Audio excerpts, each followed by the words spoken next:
నమస్కారం. నేను మీ రాధిక మంగిపూడి. ఇవాళ నేను వినిపించబోతున్న ఈ వ్యాసం పేరు శతపత్రాల రజనీగంధం. బాలంత్రపు రజనీకాంతరావు గారి శతపత్ర సుందరి అనే గేయ సంపుటి యొక్క అవలోకనం ఈ వ్యాసం.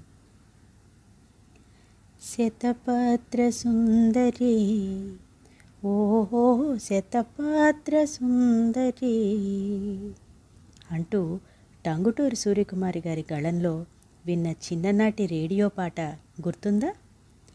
ప్రముఖ గేయ రచయిత, సంగీత దర్శకులు, గాయకులు అయిన శ్రీ బాలంత్రపు రజనీకాంతరావు గారి కలం యొక్క అద్భుత సృష్టి ఈ శతపత్ర సుందరి గేయ సంపుటి.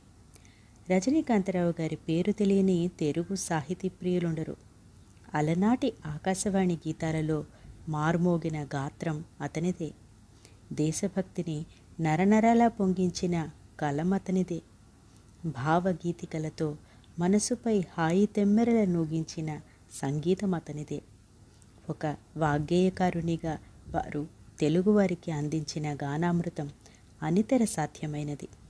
వారు రచించిన గేయ సంపుటి శతపత్ర సుందరిని ఈ వ్యాసం ద్వారా మీ అందరికీ పరిచయం చేసే ప్రయత్నం చేస్తున్నాను.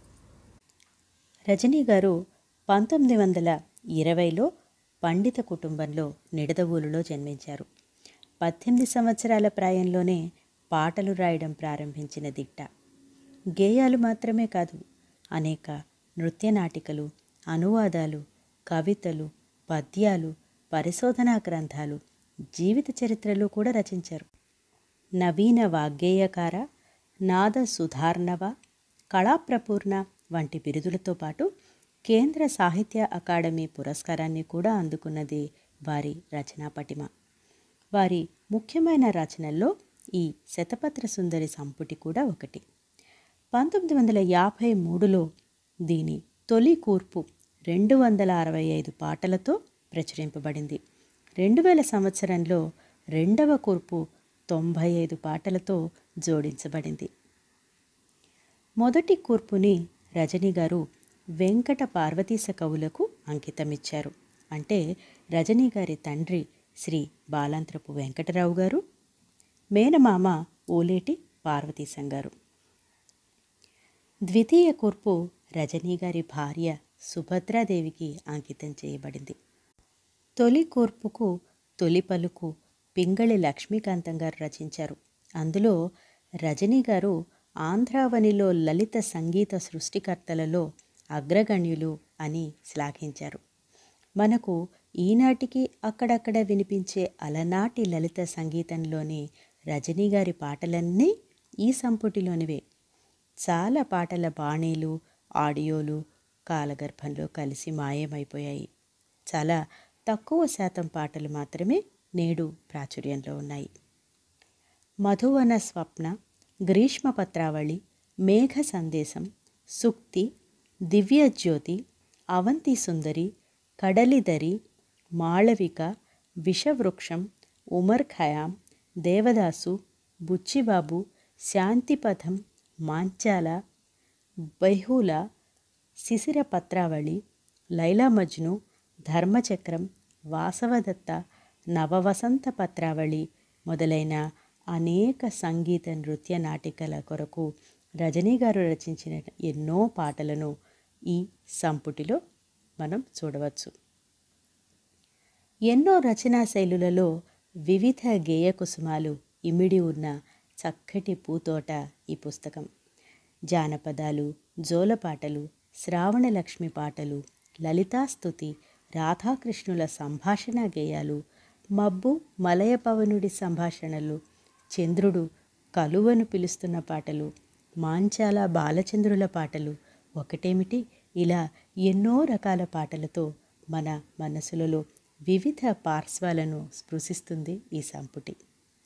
మాధుర్యభరిత భావగీతాలు, భక్తి గీతాలు, శృంగారభరిత గీతాలు, ప్రబోధాత్మక గీతాలు, దేశభక్తి గీతాలు అన్నింటితో కలిసి విచ్చుకున్న ఈ శతపత్ర సుందరిలో కొన్ని పాటలను గురించి తెలుసుకుందాం. నాంది ముఖం అనే పాటలో జీవితమ్మను పాలకడలిని తరచి తేట గ్రహించి సిద్ధాంతములు కూర్తురు తత్వవిధులు ఇలయందే స్వర్గము నిల్పగా అని చెప్పడంలో పెద్దల అనుభవసారాన్ని మనం ఏ విధంగా తీసుకోవాలో చెప్తారు.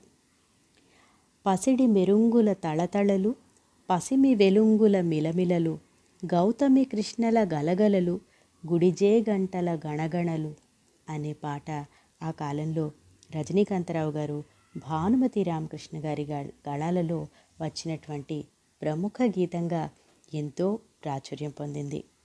తెలుగు తల్లిపై రచింపబడిన గీతాలలో ఇది కూడా ఎంతో ముఖ్యమైనది.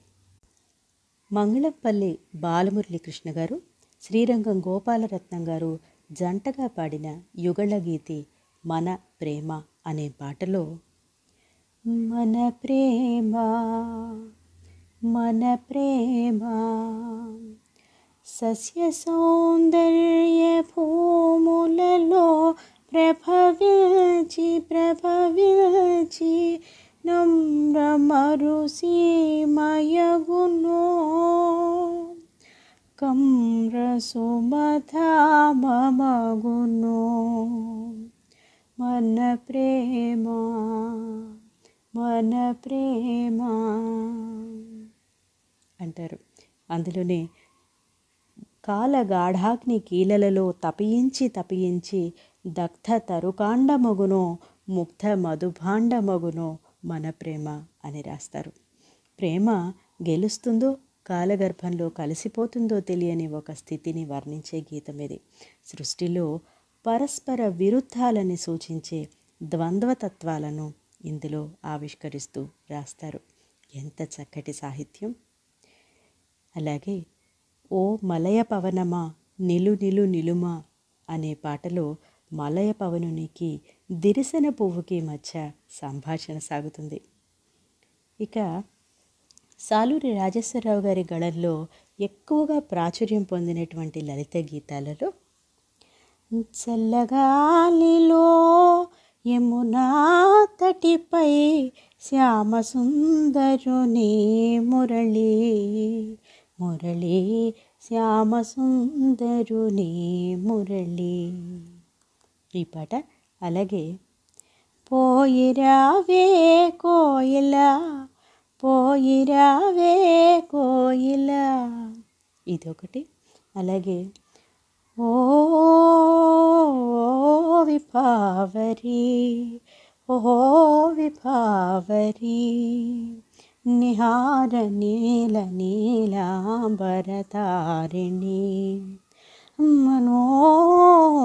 మనోహారిణి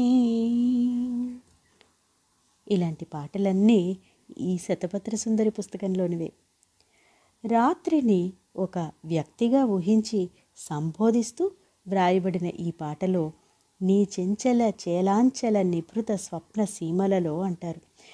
ఇంత చక్కని ఆహ్లాదకరమైన పదప్రయోగాలు వారికే సొంతం. స్వాతంత్రోద్యమ సమయంలో దేశభక్తిని ప్రజల నరనరాల్లో నింపే విధంగా రచింపబడిన ఎన్నో పాటలు ఈ పుస్తకంలో ఉన్నాయి. స్వతంత్ర భారత జనని నీకిదని తాతనవ నీరాజనము అశేష పూజా శిరీషములతో అగణిత నర నారీ జనము స్వతంత్ర భారత జనని నీకిదని తాతనవ నీరాజనము. ఈ పాటతో దేశమాతకు నీరాజనాలు అర్పించారు. మాది స్వతంత్ర దేశం మాది స్వతంత్ర జాతి భారతదేశమే మా దేశం భారతీయులం మా ప్రజలం మాది స్వతంత్ర దేశం మాది స్వతంత్ర జాతి అనే పాట టంగుటూరి సూర్యకుమారి గారి గళంలో ఆ రోజుల్లో ఆంధ్రదేశం అంతా మార్మోగింది. గాంధీ మహాత్మునిపై రచింపబడిన కొన్ని పాటలలో కూడా ఇదే జ్యోత నీకిదే జ్యోత ఓ స్వతంత్ర భారత పిత అనే పాట. అలాగే 1947 ఆగస్టు 15 అర్ధరాత్రి మద్రాసు ఆకాశవాణి కేంద్రం నుండి ప్రసారమైనటువంటి మరొక 2 పాటలు కూడా ఎంతో ప్రాచుర్యం పొందాయి. అందులో ఒకటి, మ్రోయింపు జయభేరి వాయింపు మునగారా తేలింపు మునభోవీధి త్రివర్ణాంచిత పతాక. ఇంకొకటి, ఉదయం మాయను స్వేచ్ఛా భారత ఉదయం మాయనహో తూర్పు ఖండపు వారల తపముల కోరిక లీడేరనహో. అనుకోకుండా ఇవన్నీ టంగుటూరి సూర్యకుమారి గారు పాడినవే. రజనీకాంతరావు గారిపై రవీంద్రనాథ్ ఠాగూర్ పాటల యొక్క ప్రభావం చాలా ఉందని చెప్పాలి. రవీంద్రుని రచనలలో చాలా పాటలను రజనీ గారు తెలుగులోనికి అనువాద గీతాలుగా రచించారు. అందులో ఎక్లచెలో అనే బంగాలీ పాటకు అనువాద గీతమైన ఒక్కడవే పదవోయ్ అనే పాట అందరి మనస్సులను ఆకట్టుకుంది.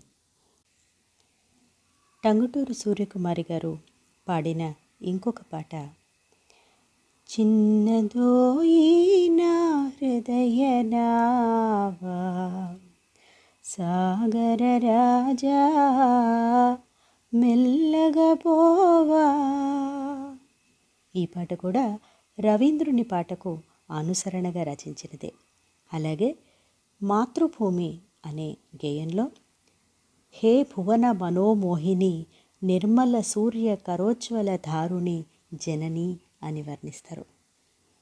మరొక చోట స్వేచ్ఛ అనే గీతంలో పాట తెలిసిన కోయిలేమో బయల స్వేచ్ఛగా ఎగురగలిగింది, పలుక నేర్చిన చిలుక మాత్రం పంజరంలో ఎరుకలొడిగింది అని రాస్తారు.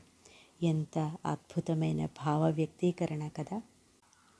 ఇక వారి పాటలలో ప్రకృతి మమేకమైపోతుంది.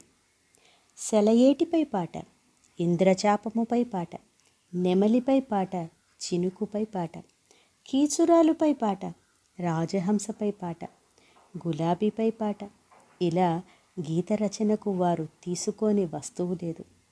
వారి భావ ప్రకటన సామర్థ్యానికి ఎల్లలు లేవు. పేరంటాలు చిత్రం కోసం రాసిన దిగు దిగు నాగా దిగరా నాగా అనే పాట తరువాత ఎందరి నోళ్లలో నానిందో అందరికీ తెలిసినదే. అవంతి సుందరి నాటికలో ఇంద్రజాల గీతాలలో హ్రాం హ్రీం మహేంద్రకాళి మాయా మహంకాళి వంటి పదప్రయోగాలు కూడా ఉంటాయి. తమిళ సాహిత్యంలో ప్రముఖమైనదైన శిల్పాధికారం నుండి కోవలన్ కథను తెలిపే పాటలు, ముఖ్యంగా కన్నగి తన బాధ కావేరీ నదితో చెప్తూ ఉండే పాట, మాళవికాగ్నిమిత్రం కావ్యంపై ఆధారపడి రచింపబడిన మాళవిక నాటికలోని పాటలు, దీపావళి, సంక్రాంతి, ఉగాది వంటి పర్వదినాల పాటలు, వల విసిరే నావికుని పాటలు, పల్లకినెత్తే బోయిల పాటలు, సమతా గీతికలు, ఇలా వివిధ సందర్భాలకు తగినట్లు పాటలన్నీ ఈ సంపుటిలో ఒకే చోట దొరుకుతాయి. జూదరి వేదాంతం అనే పాటలో వేరే జూదమెందుకు వేరే పందెమెందుకు, ఈ జీవితమునకు అదే అర్థం పేరే వేరు అంటారు. కలలు బాబు కలలు ఎవరైనా కానీ కొనరండి మహామంచి కలలు అంటూ సాగుతుంది కలల బేహారి పాట. ఇలా పాటలలో వీరు చేసిన ప్రయోగాలెన్నో. శతపత్ర సుందరి రెండవ కూర్పుకు పద్మవిభూషణ్ సంగీత కళానిధి డాక్టర్ మంగళంపల్లి బాలమురళీకృష్ణ గారే స్వయంగా తొలి పలుకు వ్రాశారు. ఇందులో రజనీ గారు తన భార్యపై కూడా పాటలను రచించారు. అలాగే తిరుపతి వెంకట కవులు కందుకూరి వీరేశలింగం పంతులు గారు, ద్వారం వెంకటస్వామి నాయుడు గారు, ఆదిపట్ల నారాయణదాసు గారు, రాళ్లపల్లి అనంతకృష్ణ శర్మ గారు, సరోజినీదేవి, దేవులపల్లి వారు, అడవి బాపిరాజు గారు, కూచిపూడి సిద్ధేంద్రయోగి, గోపీచంద్ గారు, రవీంద్రుడు, సైగల్ వీరందరిపై పాటలుగా కొన్ని పద్యాలుగా ఇందులో రచించి జోడించారు. నవగ్రహ కీర్తనలను స్తుతులుగా వ్రాశారు. శ్రీ వెంకటేశ్వర కళావైభవం పేరుతో చక్కటి రాగమాలిక రచించారు. కంప్యూటర్ మీద రాసిన పాటలో పెరిగే విజ్ఞానపు తాళం చెవి తెరచే మానవ వికాస ద్వారం అని వర్ణించారు. పశ్చిమ బెంగాల్ రాష్ట్రంలో డార్జిలింగ్ దగ్గర ఉన్న కర్షియాంగ్ అనే ఊరిలో ఆకాశవాణి కేంద్రంలో పనిచేస్తున్నప్పుడు ఆ ప్రాంతపు అందాలను, హిమాలయాలను వర్ణిస్తూ కూడా పాటలు రచించారు. తన అమెరికా యాత్రపై కూడా పాటలు రచించారు. వారి జీవితంలో ప్రతి సంఘటన నుండి పాటే పుట్టింది. వారి జీవితమే ఒక మధురమైన పాటగా సాగింది. అలౌకికమైన కృష్ణ ప్రేమను వర్ణిస్తూ వారు రాసిన సాటిలేని ప్రణయం అనే ఒక పాటలో, ఎవరు విన్నారెవరు కన్నారు, ఎవరు విన్నారెవరు కన్నారు, రాధికా ప్రణయమునకు సాటి, మాధవుని ప్రేమమునకు సాటి. ఈ పాట కూడా టంగుటూరి సూర్యకుమారి గారు అలనాడు రేడియోల్లో పాడి వినిపించినదే. 1956 నవంబర్ 1వ తేదీ అంటే ఆంధ్రప్రదేశ్ రాష్ట్ర అవతరణ సమయంలో రజనీ గారు రచించిన ఈ పాటతో నా వ్యాసం ముగిస్తాను. ముక్కోటి కంఠాలు ఒక్క పొంగున ఊగాయి, ఒక్కటే జయనాదంతో దిక్కులు మార్మోగాయి, ఎక్కడెక్కడి తెలుగులు ఒక్కటే మేమన్నారు, ఎక్కడున్నా ఆంధ్ర సరస్వతి ఒక్కటే తెలుగు అన్నారు, ఒక్కటే మా సాహిత్యం, ఒక్కటే మా సంగీతం, ఒక్కటే మా శిల్పకళ, ఒక్కటే మా వేదాంతం అని రాశారు. ఈ పాటలో భావం తెలుగువారందరికీ ఆదర్శం కావాలని, తెలుగువారందరూ సంఘటితం కావాలని, తెలుగు భాష, సంస్కృతి, సాహిత్యాలు ప్రపంచ చరిత్రలో ఎన్నటికీ పదిలంగా నిలవాలని మనస్ఫూర్తిగా కోరుకుంటూ రజనీకాంతరావు గారికి నివాళులు అర్పిస్తున్నాను. సెలవు.